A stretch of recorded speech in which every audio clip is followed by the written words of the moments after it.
네, 진보당 부대변인 김도연입니다. 오전 브리핑 시작하겠습니다.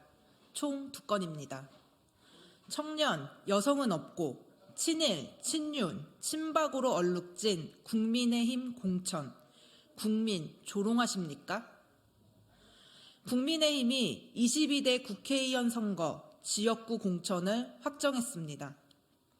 이번 공천의 큰 특징은 청년과 여성이 거의 보이지 않는다는 점입니다.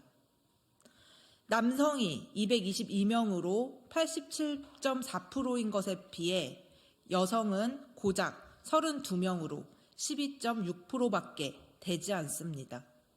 심지어 20대 후보는 단 한 명도 없습니다.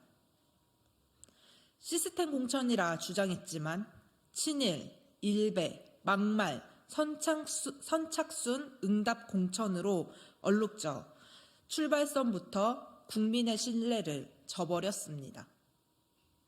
그뿐만 아니라 불출마 장제원 의원을 제외하고 모든 친윤 의원이 공천되었고 박근혜 씨의 신복 유영하 전 변호사를 대구에 단수 공천하면서 친윤, 친박 공천까지 국민을 제대로 조롱하였습니다. 한동훈 국민의힘 총괄선대위원장은 국민의힘은 대한민국의 미래를 위해 전진하는 정치개혁 정당이라고 했습니다. 도대체 그들이 사는 세상에서 미래는 무엇이며 진정 동료 시민이 보이기나 한 것인지 묻고 싶습니다. 노란봉투법과 방송3법을 거부하고 윤석열 대통령에게 쓴소리 한마디 못하면서 국민들을 위해 어떤 일을 하시겠다는 겁니까? 단단히 착각하고 있는 국민의힘에 딱 한마디 더 하겠습니다. 국민들은 4월 10일만을 숨죽여 기다리고 있습니다. 윤석열 정권 2년의 심판을 피해갈 수 없을 것입니다. 네, 2번째 브리핑입니다. 사장의 직장 내 괴롭힘을 셀프 조사 맡기는 고용노동부. 국민 안전 지킬 수 없습니다. 사용자가 직장 내 괴롭힘을 행했다면 셀프 조사한다는 충격적 사실이 밝혀졌습니다. 고용노동부가 2022년 직장 내 괴롭힘 사건 처리 지침이 변경하여 괴롭힘을 사용자가 한 경우 자체 조사가 가능하도록 열어둔 것입니다. 고용노동부는 근로기준법 제76조 2사망을 근거로 사용자는 괴롭힘 사실을 인지한 경우 지체 없이 조사해야 한다는 내용을 지키고 있다며 문제없음을 시사했습니다.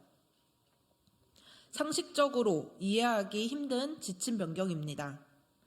이정식 장관은 폭력을 저지른 사람이 직접 자신의 폭력에 대해 객관적으로 조사할 수 있다고 생각하시는 겁니까?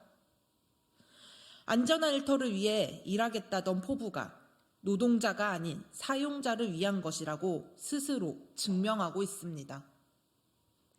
직장 내 괴롭힘 문제는 하루 이틀의 문제가 아닙니다.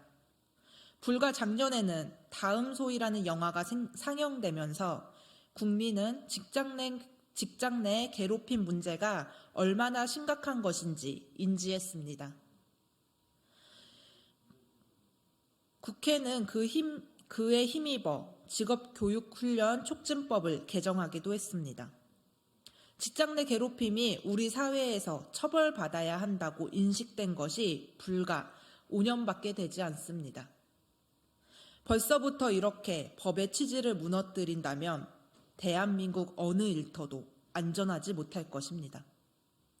근로감독관의 직접 조사가 이뤄질 수 있도록 다시 한번 지침을 개정해야 합니다.